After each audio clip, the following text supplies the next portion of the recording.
You know, I get a lot of requests to review older music, but I never seem to get the chance. But one thing I do like to do when I'm not bitching about Train or trolling Chris Brown is to study one-hit wonders. Yeah, I know everyone does. VH1 releases another list every week that's something like the top 100 awesomely bad one-hit wonders of the 90s. But what bothers me is that they don't go in deep enough. This band formed, they had a hit, they didn't have another, they broke up, and that's all you ever hear. I want to know more. I want to know why they didn't have a second hit. I want to know if they're really one-hit wonders, because a lot of the time they're not. I want to know all about these mysterious strangers who briefly touched down and then disappeared into the ether. But I'm gonna need a really good one to kick off this project with.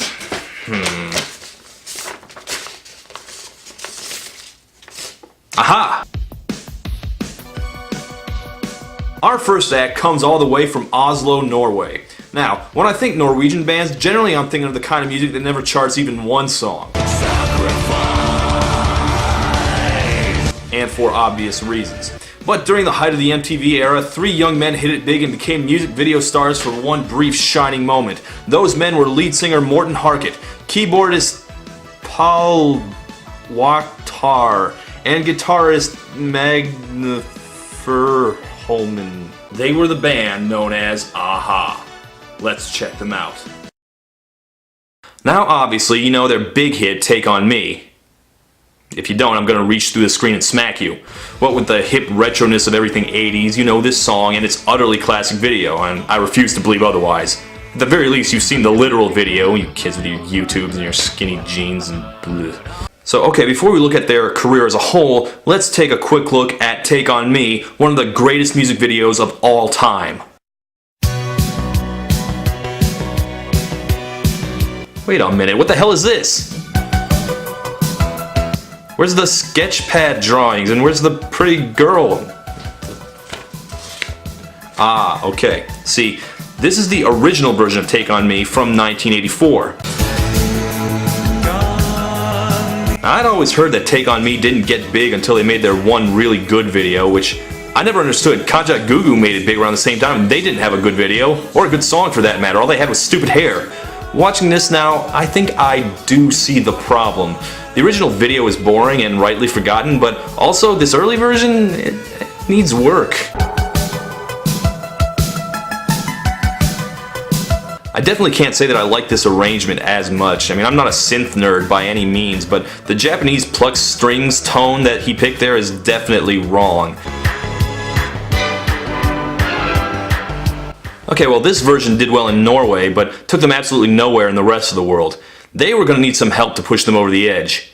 Meet the person that would help them do that. Very first video I can remember seeing that was... This man is music video visionary Steve Barron, a daring visual stylist who made some of the best videos of the 80s and also a couple of the worst.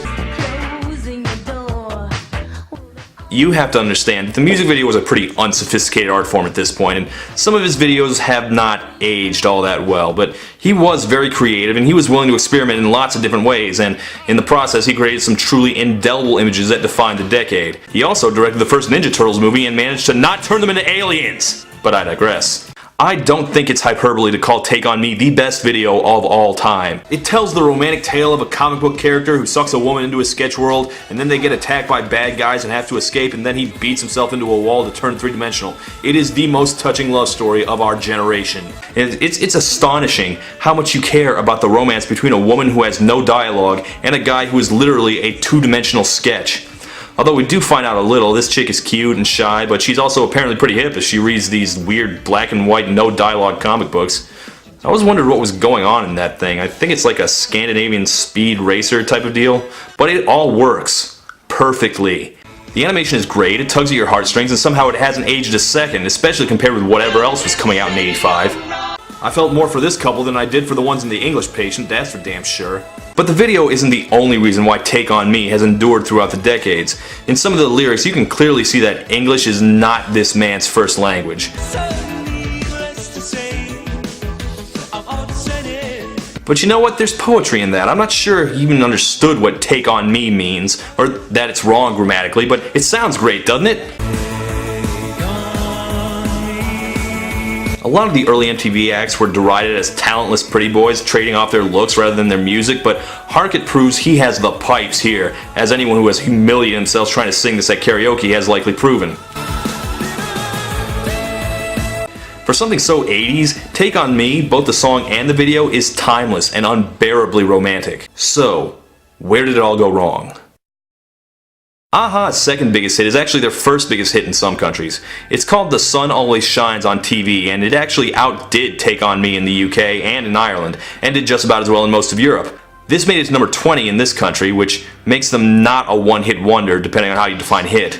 But people usually define a one-hit wonder by hindsight, and a-ha made just one lasting impression in people's minds, and this wasn't it.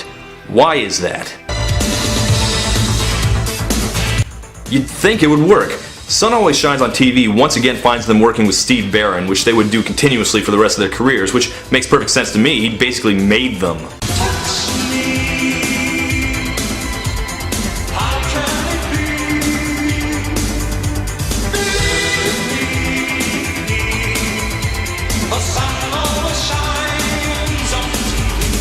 I think listening to this song has really helped me to articulate what a-ha did so well. Like Take On Me, they're just aching with emotions. Now, it doesn't have the soaring high notes of Take On Me or the awesome Flight of the Bumblebee breakdown, but it's big and gothic and almost as good. The clearest point of comparison for a-ha is obviously Duran Duran, but Duran Duran are all about looking cool and being sexy. And there was Wham, of course, but they were just silly. But a-ha were romantics. Possibly new romantics, I'll have to check on that. See, a-ha wanted you. They needed you. They wanted to touch your soul. They had so many deep feelings that they needed to share with you. And you know what? Personally, I never saw the big deal about Duran Duran looks-wise, but this Morten Harkett, he is a dreamboat. Oh, his eyes, they look straight into your heart. So why did this song fail so badly at the charts? Why is this not as fondly remembered as Take On Me? Well, it could be that Harkett's grasp of English has started to seriously fail him. Take On Me, even with the ESL stuff, is quite touching. Sun Always Shines on TV, though, is hard to interpret.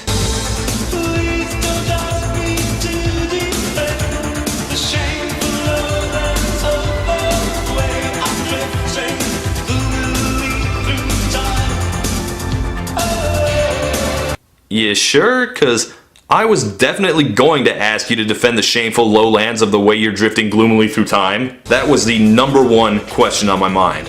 Or at the very least, to defend the shameful weirdness of the way you're drifting confusedly through your thesaurus. But for me, it's not that. I personally am putting the blame squarely on the video. Not because of the weird creepy heads facing everywhere. I mean, that's definitely a bunch of pointless weirdness, but that was everywhere in the 80s. No, I blame the opening scenes. 'Cause you know the couple in Take On Me? They didn't make it. Nope, he reverts back into pencil sketches and runs off. It even comes with a "the end." That's it. A nice screw you to everyone who cared about those two people. He pounded on the walls to make the black and whiteness go away. Why couldn't he do it again? I wanted them to make it. I guess it makes sense that where Take On Me was hopeful and inviting, The Sun Always Shines on TV would be aching and unhappy, but no. No, it's not fair. It's just not fair. The sun always shines on TV. Unless that TV is showing this music video, I guess. Thanks a lot, Steve Barron. Yeah, a ton of them. Let me make this clear. These alleged one-hit wonders were enormously successful. They were big in Europe throughout the 80s and humongous in Norway for a good 25 years. They're the most successful Norwegian act of all time. They sold 36 million albums. Sales-wise, that makes them one of the biggest Scandinavian acts of all time, roughly around as big as Ace of Base. Other career highlights for a-ha include when they played to a sellout crowd in Rock in Rio in 1991. But if you know anything about this band besides Take On Me, it's probably their theme to a James Bond movie.